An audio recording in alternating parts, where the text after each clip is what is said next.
Hola, I'm Claudia Romo Edelman. And I'm Cynthia Kleinbaum-Milner. And this is a podcast, A La Latina. The playbook to succeed being your authentic self. Today, the incredible Teresa Barreira. She's the Chief Marketing Officer and Chief Communication Officer of Publicis Sapient. And here are the 3 key takeaways. Number 1, she tells us how she started really her career working in her father's cafe when she was 7 years old, and how that experience made her be scrappy, resilient, and very entrepreneurial. Number 2, how her background is her superpower, but she discovered that far too late in her career, and how you should be able to identify that always your background is a source of superpower, so discover it early. And number 3, she gave us her framework to be great at super prioritizing. She says that it's better to focus on what you are not going to do instead of what you are going to do. All of that and more here at A La Latina. Stick around.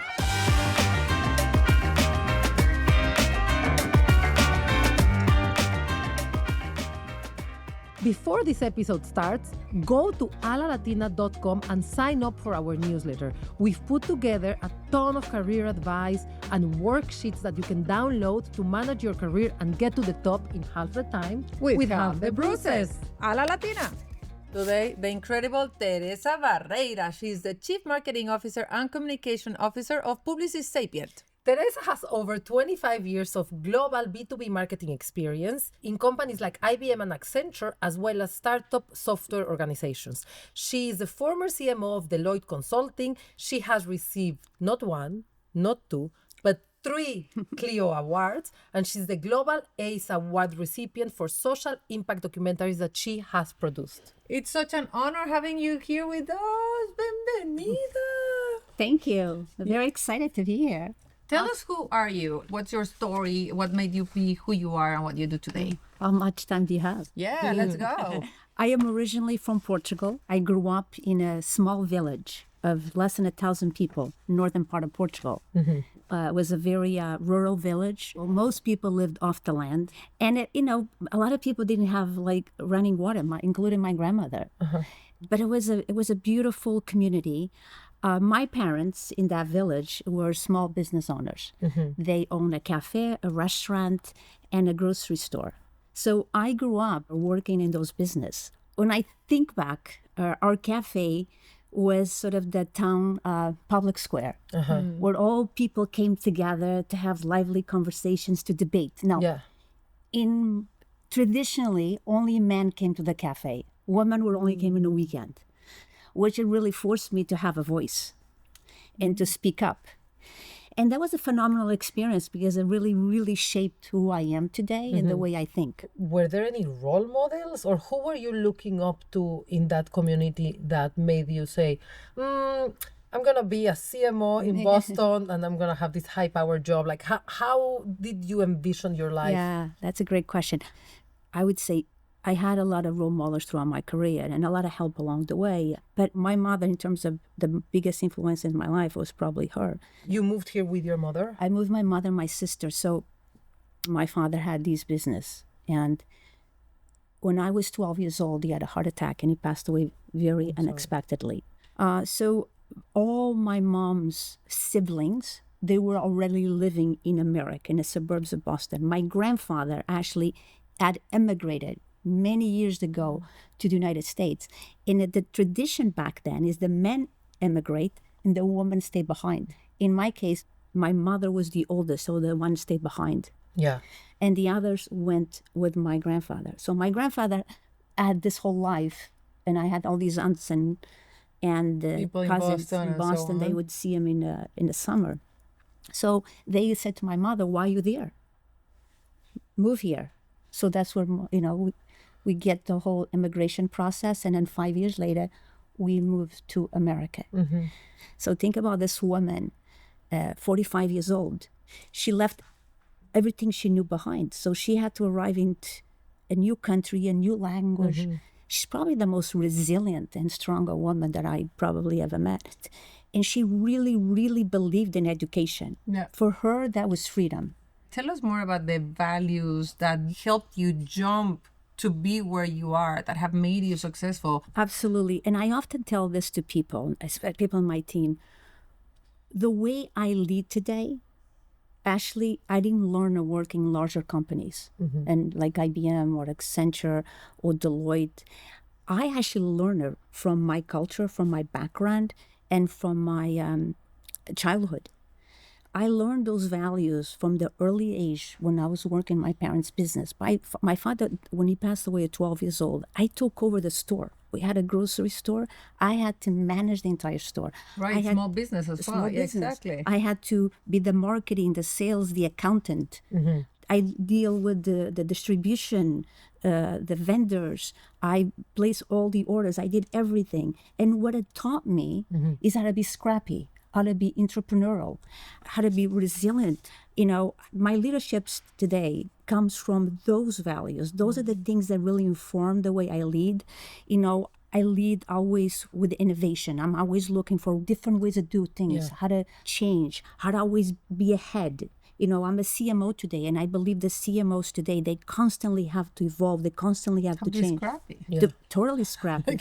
But those things, like when you're managing a small business, that's what you learn. Yeah. Right. I was saying to somebody the other day, I never started a business because my parents did. Yeah. But through all my career, I've always been entrepreneurial. Yeah. Right. The entrepreneur of your... Absolutely. And also, I'd just like to say the piece of the cafe that struck, like a chord with me is I could see you looking at all these guys and you're like, you have to pay the bill. How did you do that? Like not only getting your voice, but also getting them to do what you needed them to do. Absolutely. And that's how one of the things that I often have this phrase with my team, we have to put the fish on the table. Yeah. We say that. And that comes from that environment to say, we have to deal with conflict. I'm a big believer that tension is actually good. Let's discuss it. Tension is good. Tension is very good. It's good for teams. It's good for business because it's better to have a conversation in the beginning than at the end. I could never work in an environment that's passive aggressive. Yeah. I'm a very open person. I deal with open dialogue. And again, where did I learn that? Not in large companies. Large companies sometimes hide behind words. And because I'm, English is my second language, Latina, right? I don't have a lot of words. I just tell you this is how it is. Yeah. I'm very direct. But that comes from that background. And I tell you another thing, it took me a long time to understand that.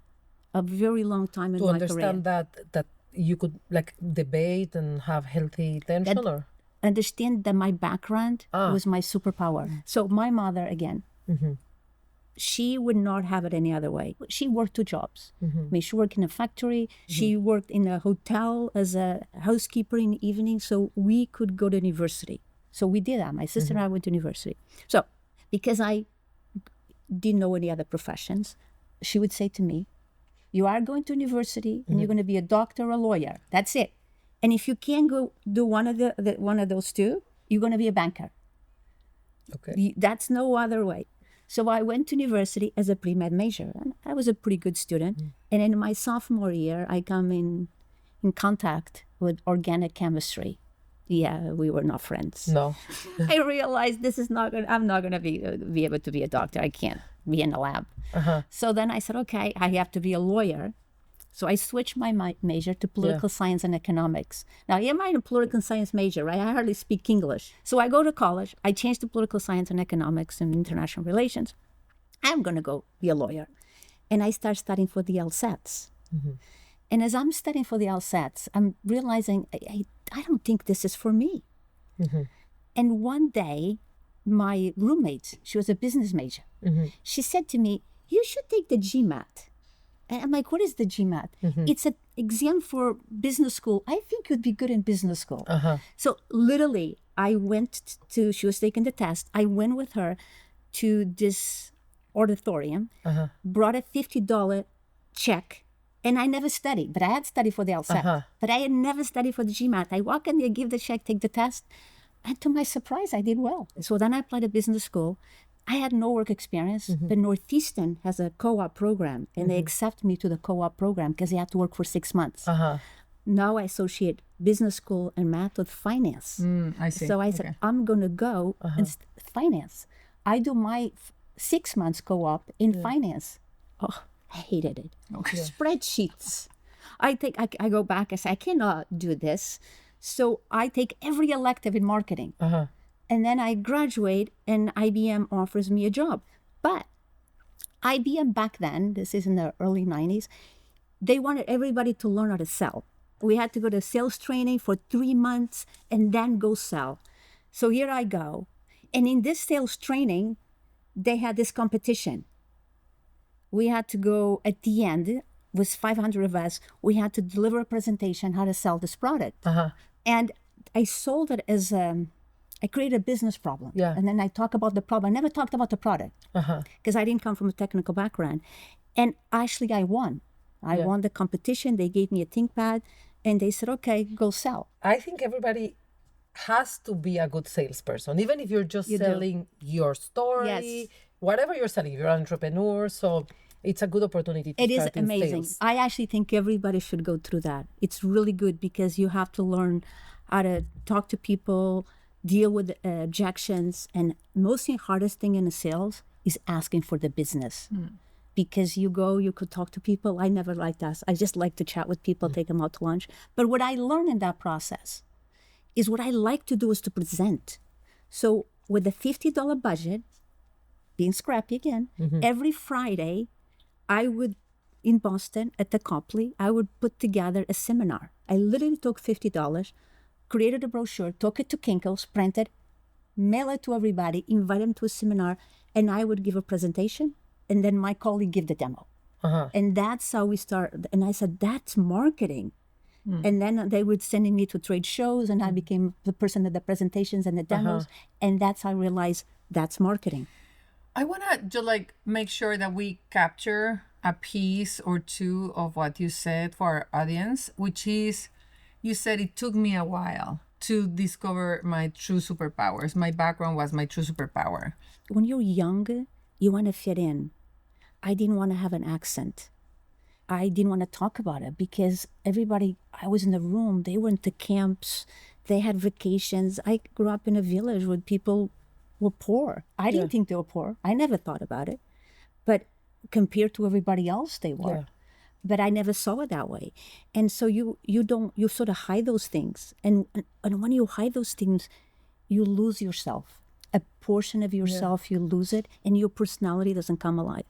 You know, two things that made me, one time I was at IBM, I'd been there for 5 years already, and I had to deliver this big presentation, and they gave me a speech coach. And I'm working with a speech coach in this presentation, and I said to him, I gotta figure out how to make my accent not stand out so much. And he said to me, why? I said, well, because I want to sound like everybody else. And he said, no, you don't. Your accent is actually very lovely, and people will hear and will listen. Sounding like everybody else is monotone. You actually want to have an accent. I like that. They will listen. But what it kills me is that everyone that has spoken about their accent is they retain their true authentic accent because someone else told them. So many people just don't have that luxury, don't have that luck, that they say they just go and put the pencil under their tongue and try to kill their accent or watch someone else or dye their hair or all of those things because no one told them. Listen to your voice. Don't hide it. So what happened? You're talking about how you were hiding yourself. You were kind of losing a little bit of yourself by trying to blend in. Why do you think you are now so able to just be yourself? Is it just experience? Is it just that you already made it to the top? I think part of it is confidence. Obviously, it does. When you're young, you don't have the confidence. That's why I speak up a lot on this issue to young people, because I didn't have anybody to tell me that. I didn't have anybody to say to me, do not follow the norm. And the second thing I realized is when I start doing more public speaking, that if I'm myself, I actually come alive and I'm authentic and I'm better because I'm me. I'm in my skin. Where I'm trying to sit here, you can become uptight because I'm trying to say this word or that word, or don't use your hands, or don't use these gestures. And then you don't come across as your true self. I think people always say you become your true self, and it's true, but a lot of times you use it just as a phrase. But you do have to be comfortable in your skin, and and often we are, and if we are comfortable in our skin, we are become our true selves. I want to talk about your career. So from college to IBM, and then tell us more about your career and what are you most proud of career-wise? So I went to business school and then IBM, 10 years at IBM, loved IBM. Was my first love. Fun. I got to travel the world. I got to go back and work in Portugal for 2 years. Oh. Yes, as an expat. It was amazing. I got to go, every country, can you imagine. It was amazing. Loved it. But after 10 years, I actually forced myself to go. I cried when I left. I didn't have to leave. Where did you go? A startup. I felt like if I don't leave, I'm never going to leave. And I feel like I didn't want to be a career in one company. So I left. I went to a startup to be their head of marketing, the CMO as well at the time. And then from that, the startup, then I went to Accenture because Accenture just became a public company. They went from Andersen Consulting. Wait. You just went too fast. So the startup, how did you pick which startup to go to? I think a lot of people in the corporate world would like to go to a startup, but it's a big risk. So that's a very good question. Particularly now. Yeah. Anytime. When you jump from a large company like IBM to a startup is going to sort of the land of the unknown. And you have to sort of jump right in, but you have to choose the right startup. So at the time, because I'm at IBM, I was already an executive. I had a lot of companies come to you at the time. You have to be selected. I went to one that was already an enterprise software company. This was not the dot-com years, was not as a startup that had already created a solution and had clients. So I wanted to be something was software related and it was enterprise and they already had a client. So it wasn't like Series A. It was already, it had revenue. Yes, it had revenue and already a vision. And that's why it made sense for me. I was not employee number 1. I was employee number 200. Okay. Oh, okay. Yeah. My husband makes fun, not makes fun actually, it's the opposite of fun. He says that I'm the only person he knows that has gone to startups and has made money.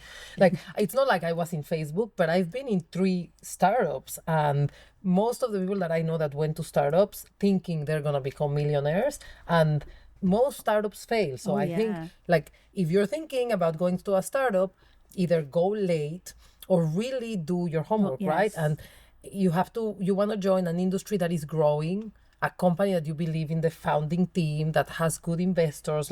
Do your homework. It's not just, they're going to tell you you're going to be a millionaire. Every time you go to a startup, they're like, we're not going to pay you any money, but we're all going to become millionaires. And most people don't. So if you think of the Silicon Valley, it's actually more like a cemetery. Yeah.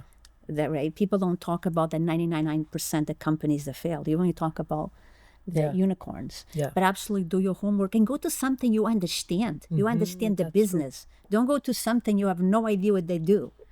How do they monetize? Yeah. So from there you went to Accenture and started getting more in consulting, which is something you do now, consulting tech.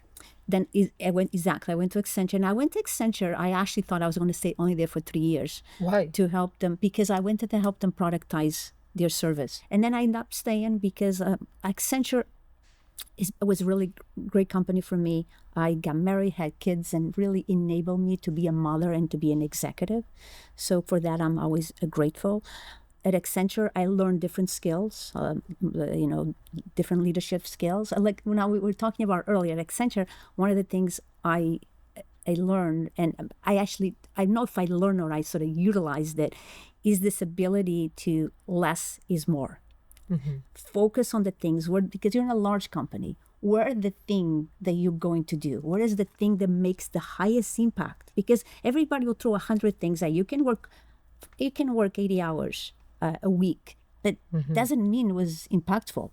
Yeah. I'd rather have somebody that works 20 hours a week but makes great impact. So do you have a framework for that? How do you do that? I do think one of the things for me, intuition is I always think something I don't know if I learned it early on, but to me is prioritization.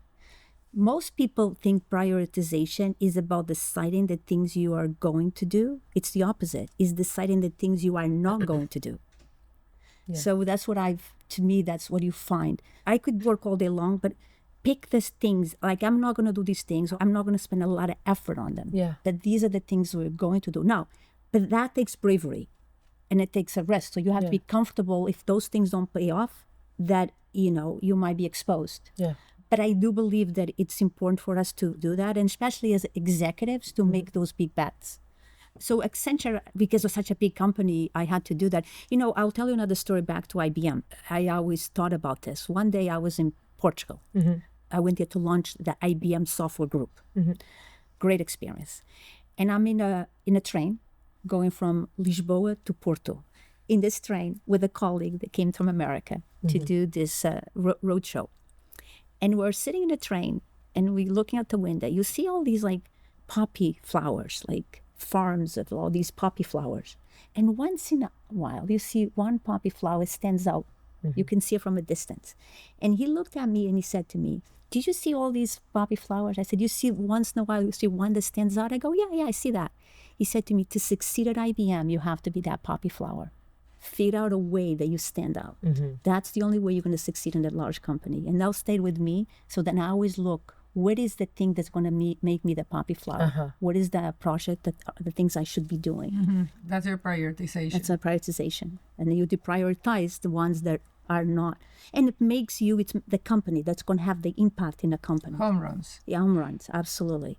Well, I do want to ask about like what you're doing right now with Publicis Sapient, and maybe just explain what Publicis Sapient is. What is exciting about the technology piece that you're seeing here? What are your clients excited about in the future, and how can we use this technology for the advantage of our community, particularly changing our perception? So Publicis Sapient, in the simplest terms, I would describe it as a digital consultancy that we help clients transform their business using digital technologies at the simplest level. Is it both in terms of how they operate internally and how they go to market? Yes, both. Okay. How to use those technologies to become more efficient in their business, but also how to drive a better customer experience and drive more growth for their business and for their clients. So we are in the digital transformation business. And the way we always think about digital transformation at Sapient, which might be sometimes different from others, we always think of digital transformation is from the outside in versus the inside out.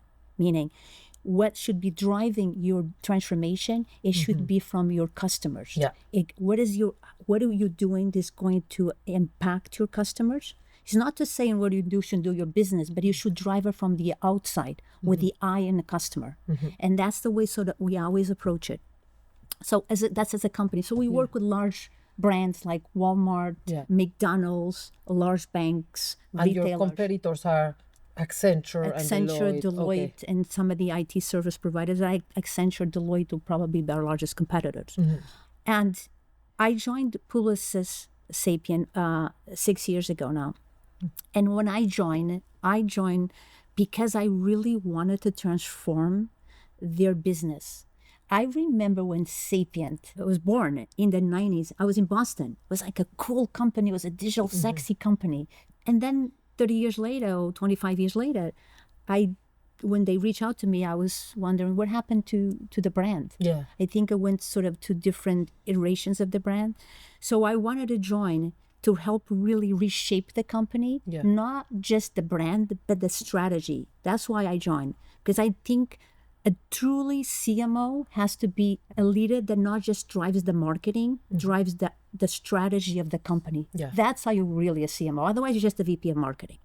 So for me, it was really important, that aspect of it, to come in and say, what does it mean to be a digital transformation, and what does it mean to us, and to redefine it. And what I believed that we could redefine, because by the way, when I joined, I came from Accenture. So we were talking about digital transformation from 10 years ago already. It was not like a new term. But I came in and said, we're going to call it digital business transformation, where we were talking about it, because I believe you could not have the D without the B. Having just digital, the D, without business, it was just like what I used to call random acts of digital, where companies get a lot of technology, it becomes like spaghetti, but it didn't really change the business. Because to change the business, you have to change the process. You have to change how you do it. And we'll talk about today even more so with AI. So I joined 6 years ago for that reason, to bring the sexy back, which was the brand. I wanted to do that. And 3, because I really believed that we could, really transform this company. So here we are, 6 years later, we double our revenue. We are leaders in the digital transformation space. That's amazing. Like when I joined, I used to have to go around to say, we're not an agency. We're not an agency. We're a consultancy. Nobody questions that today. It's just that the name, like when you say Publicis, I think people make the connection. But after you explaining it, it's very clear that. Let's say, I guess we'll ask you the last question of the interview that we always ask. And I don't know what you were doing when you were 30. Maybe you were in IBM, right? When you were 30. Yes. What advice, now with the perspective that you have today, what advice would you give Teresa at 30-year-olds? I think the same thing that we've been talking about here, that my advice is to say, be yourself, embrace your background, embrace your heritage, embrace your accent, embrace your loudness, embrace your emotions, embrace all of that, bring all of that, and don't ever, ever, ever compromise. Great. I love that, Teresa. Thank you so much for being with us here today. This was excellent. This was great. I learned a lot, and I hope our audience learns as much too. This was great. Thank you for your insights. And knowing that Scrappy is great. I mean, like at the end of the day, there's so many pieces of wisdom, and I hope that with your advice and wisdom, our Latinas are going to be able to lead and succeed a la Latina.